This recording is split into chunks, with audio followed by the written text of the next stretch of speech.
Alrighty, ini bakal jadi video yang menarik karena kita akan sama-sama membedah salah satu DM yang gue terima di Instagram tentang permasalahan PMO yang dia alamin. Langsung aja kalau gitu gue bacain message yang dia kirim. Bang, gue mau nanya, gue ngerti sama konsep habit loop tentang cue, routine, reward yang lu jelaskan di ebook lu. Tapi di kasus gue punya cue yang menurut gue beda dari contoh pemicu yang lu paparkan.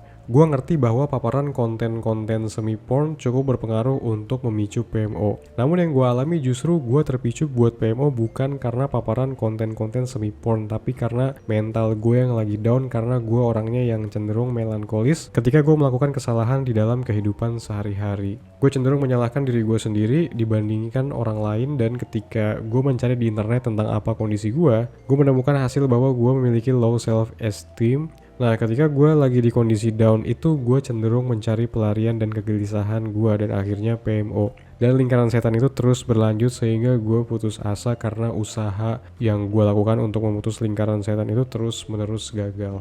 Hey, sebelum kita lanjut, buat lo yang belum tahu, gue nulis ebook panduan lengkap berhenti PMO. Terutama buat lo yang mau terbebas dari kebiasaan kotor ini, yang pengen sehari-hari pikirannya jernih, jadi lebih semangat buat ngelakuin hal yang sulit, yang ngebantu lo improve di kehidupan dan gak terganggu sama hasrat buat ngelakuin PMO. Gue pengen lo klik link di deskripsi untuk dapetin ebook ini. Ebook ini gue jamin bakal ngasih lo ilmu yang gak bakal lo temuin dimanapun, supaya bisa terbebas dari kebiasaan kotor PMO ini. Link ada di deskripsi. Jadi kasusnya di sini yang gue lihat itu adalah ada problem di balik suatu problem. Ada dua problem yang dia alamin yang ngebuat dirinya kejebak di lingkaran keterpurukan yang tiada henti tersebut. Pertama, tidak lain tidak bukan PMO. Kedua, masalah kepribadian, low self-esteem, atau istilahnya inferior complex, yaitu kagak pedean jadi orang. Dia beranggapan gara-gara kepribadiannya yang melankolis, yaitu yang gampang baperan, mudah terbawa perasaan, inilah yang nyebabin dirinya jadi sensitif, gampang down pas dalam tanda kutip ngelakuin kesalahan di kehidupan sehari-hari. Abis itu dia jadi bad mood, dan ngelakuin PMO adalah obat penenangnya supaya dia balik ngerasa seneng moodnya. Tapi sayangnya PMO sama sekali bukan obat penenang buat ngebikin lu jadi seneng. Lebih tepatnya racun, karena enak sesaat doang, abis itu lu makin jatuh jauh terpuruk lagi. Cerita di DM tadi itu bener-bener sangat mendefinisikan peribahasa terkenal udah jatuh tertimpa tangga. Udah sebelumnya dia bad mood gara-gara sebelumnya katanya dalam tanda kutip ngelakuin kesalahan, terus abis itu dia jadi double bad moodnya. Double kill. Karena ditambah nyesel juga karena abis ngelakuin PMO. Ini bahaya banget buat kesehatan mental dan kewarasan jiwa dia kalau siklus keterpurukan ini terus terjadi secara jangka panjang. Gue orangnya cenderung melankolis ketika gue melakukan kesalahan di kehidupan sehari-hari. Ini menarik menurut gue.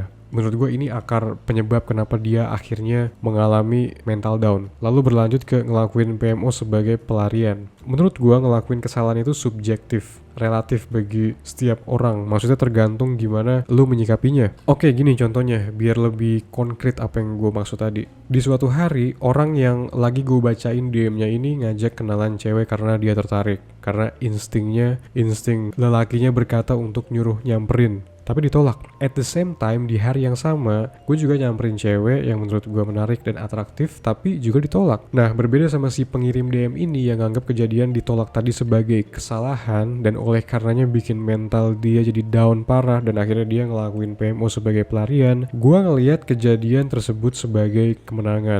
Why? Karena yang paling penting menurut gue adalah keberanian dan kenekatan yang udah gue tunjukin tadi. Jadi hasilnya pas gue udah balik sendirian di kamar, gue gak merasa nyesel, gue merasa puas. Karena balik lagi yang paling penting bagi gue adalah yang penting gue udah ngelakuin. Dan juga karena respon entah lo ditolak atau diterima sama cewek itu sesuatu yang gak bisa lu kontrol juga ya kan. Jadi lu dapet gambarannya kan, permasalahannya ada di gimana cara si pengirim DM ini ngelihat dunia, menginterpretasikan kejadian-kejadian duniawi yang menimpa dirinya. Gue juga udah balas di DM nyuruh dia untuk belajar stoikisme supaya cara pandangnya terhadap dunia jadi berubah ke arah yang lebih positif, lebih menerima, supaya nggak gampang terpengaruh secara emosional semisal ada kejadian-kejadian yang nggak mengenakan menimpa dirinya. Karena ya beginilah realita berkehidupan. Kalau lo berekspektasi hidup bakal seceria kayak di Dufan setiap hari, setiap waktu, setiap saat, itu bahaya banget menurut gue. Lo bakal kecewa terus karena realita keseringan gak seindah yang lo bayangkan. Yang namanya musibah itu pasti datang dan itu normal, part of kehidupan. Ketika lo udah mendalami stoikisme, jadi mudah buat lo untuk menikmatinya, menikmati gonjang-ganjing kehidupan tersebut. Jadi kalau lo juga punya kepribadian yang mirip sama si pengirim DM ini, yaitu yang melankolis, low self-esteem, dan gampang down, dalam arti yang negatif, solusi dari gue adalah lo harus banyak baca, belajar tentang stoikisme, supaya cara pandang lo terhadap dinamika kehidupan jadi berubah. Sekarang kita balik lagi ke pembahasan tentang PMO. Nah, gue curiga banget, sangat kemungkinan besar ada peran PMO juga di pembentukan kepribadian si pengirim DM tadi. Seperti yang udah lo tahu, nggak ada sama sekali efek positif yang lo dapetin dari ngelakuin PMO. Hidup lo jadi lesu, jadi negatif, jadi nggak bergairah pokoknya. Kalau lo udah candu berat sama yang namanya PMO. Tadi dia bilang low self-esteem dan ngerasa inferior. Ini gue yakin banget efek dari rutin ngelakuin PMO setiap hari atau seminggu beberapa kali. Oke, jadi gini skenarionya. Sebelum kenal dan candu sama PMO, si pengirim DM ini mungkin anaknya emang bawaannya pemalu, cenderung introvert gitulah. Terus terpapar sama PMO sayangnya. Akhirnya jadi semakin negatif kondisi mentalnya. Jadi makin sensitif. Kalau misalnya dia seandainya nggak pernah sama sekali terpapar sama PMO, dia jadi punya waktu buat ngalokasiin energinya tersebut buat ngedevelop aspek lain dirinya yang sesuai sama minat dan bakatnya, sama talentnya. Dan dari dia semakin jago menekuni minat dan bakatnya, rasa pede akhirnya timbul dari situ, dari kompetensi, dari kesadaran akan kompetensi kalau gue itu jago dalam suatu hal. Masalahnya PMO itu merenggut banget energi, waktu, dan kemampuan berpikir lo. Kalau lo udah candu sama PMO, sehari-hari lo fokusnya ya mengincar kesenangan jadinya, mikirin cewek, pengen dapetin pacar, nontonin live streamer, gamer seksi di Twitch mungkin atau di channel-channel lain, atau yang terparah langganan OnlyFans. Terus lo juga jadi rentan kecanduan sama sosmed, game online, dan bentuk-bentuk instant gratification lainnya yang menumpulkan otak. Buat lo yang mungkin udah baca buku The Power of Habit, ngerti istilah keystone habit, yaitu suatu habit atau kebiasaan yang mana habit ini mengundang habit-habit buruk lainnya buat datang. PMO itu ya yang jadi keystone habitnya, yang secara nggak sadar bikin lu juga jadi candu sama sosmed, game online, junk food. Karena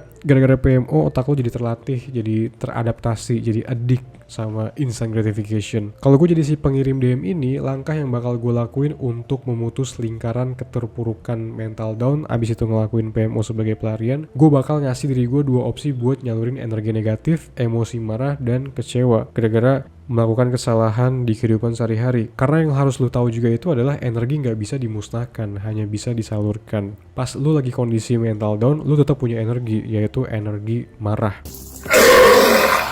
Kalau gue, karena gue suka nulis, gue bakal nulis sebanyak-banyaknya sampai semua perasaan marah yang gue punya tersebut itu tertuangkan di Microsoft Office, dan habis itu gue bakal merasa lega dan bisa tidur pules. Atau opsi yang kedua, gue bakal nyalurinnya dengan olahraga. Gue bakal push up sampai muscle failure, yaitu kondisi dimana otot gue udah gak sanggup lagi, sampai badan jatuh ke lantai gak kuat bahkan buat ngelakuin 1 rep terakhir. Habis itu gue bakal capek, mandi, tidur.